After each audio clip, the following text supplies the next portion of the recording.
What is going on, everyone? I got my hands on a new toy, the Galaxy S5, and I've composed a top 5 app list that I currently use on this device. Now you have to excuse my voice, it sounds a little stuffy because allergies are killing me, but I hope that does not disrupt you from enjoying this video.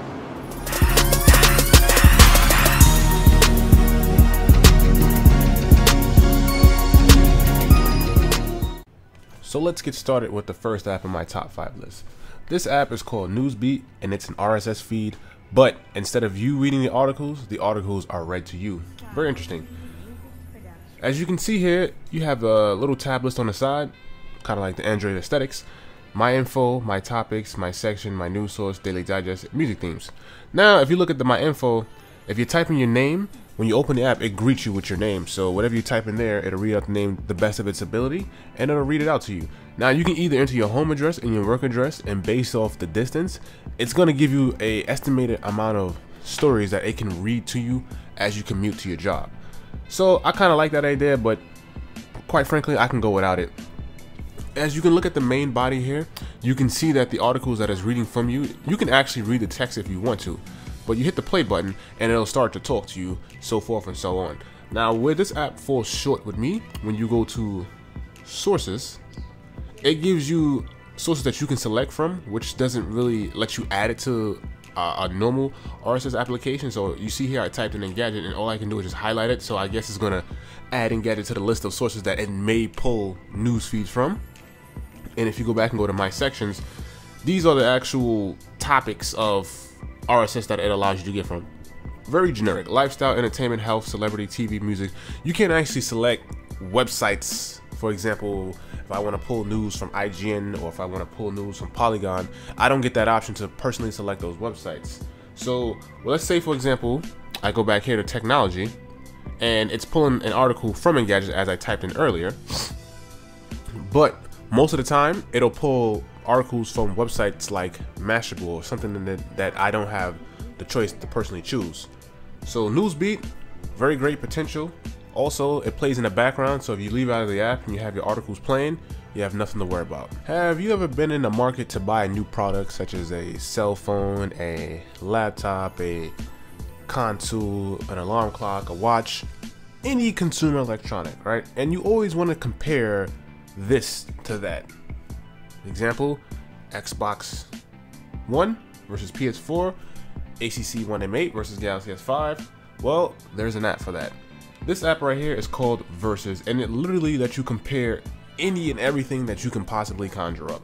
Now, it don't even have to be a legit comparison. You can compare a freaking console to a cell phone. You can compare a camera to a laptop. It doesn't matter. The app Versus lets you compare it all. And as you can see here, my first comparison, I've compared my Canon EOS 60D to my Samsung Galaxy S5. Hit the compare button, and it gives you a list of reasons why you should take the camera over the phone, or vice versa, the phone over the camera. Now the app layout is pretty interesting because once you type in your search, it actually pulls up a render image of the product that you're looking for, and you simply swipe to the left for whatever product you chose to the left, and to the right for whatever product you chose to the right. And it gives you a list of voted reasons of, I'm guessing this is a community app, because people input the reasons and it gets basically voted up. So if a reason is bad or is not true, you can flag it down. So that's the thing that I will say this app is considered like a rough draft comparison, if you will, because sometimes you may find information inaccurate. So I wouldn't say it's the end all be all, but it's a very, very interesting app for you to compare products and just pull up very accurate information. So like I said, if you're in the market for a product and you want to do a comparison, doesn't matter what it is, Versus is the app to go to. Now, this next app is an app that you cannot get in the Google Play Store, but I will leave a link in the description below. Well, for the most part, you can Google the name of this app, .apk. It is called ShowBox, and it is a very, very, very convenient app. Though I think it's not quite legal, it gives you the ability to watch movies and TV shows that literally air one day. It'll pop up in the ads maybe a few hours later to the next day, and you have the ability to download and you have the ability to stream it. So as you can see, the interface is very clean, very unique. This app is also available on iOS, but it's called MovieBox instead of ShowBox. But for Android, it is called ShowBox.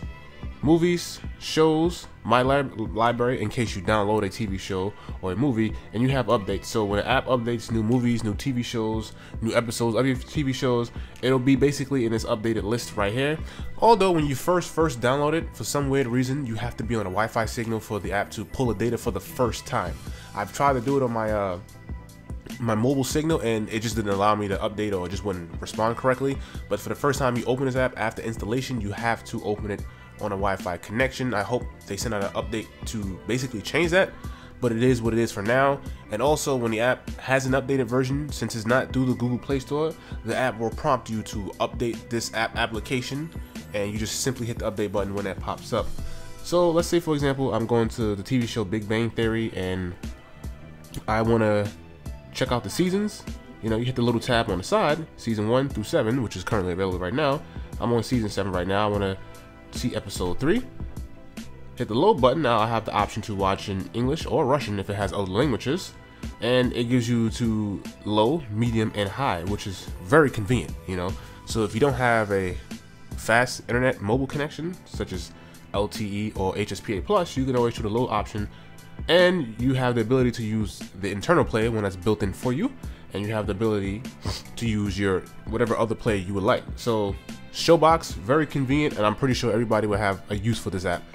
Now, the fourth app on my list is the Xbox One SmartGlass application. Now, this is for those who own an Xbox One. This basically is like a companion app to basically control your Xbox through your mobile device.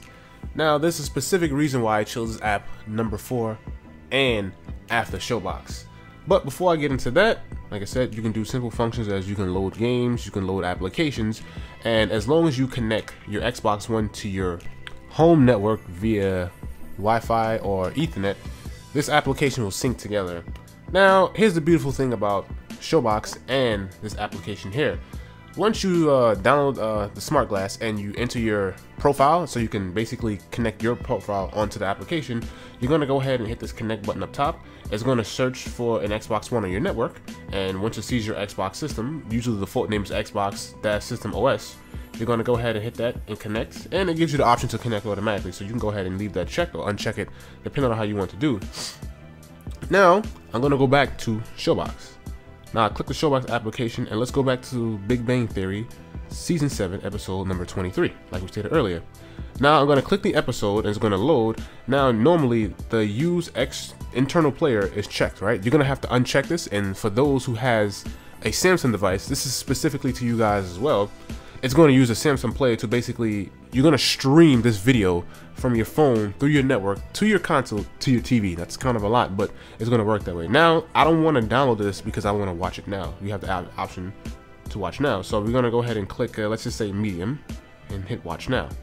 Now, it gives you the option to, you know how Android is, you're going to have one player or another player, whatever amount of video plays you have, and you're going to go ahead and hit your Samsung player. Hit just once.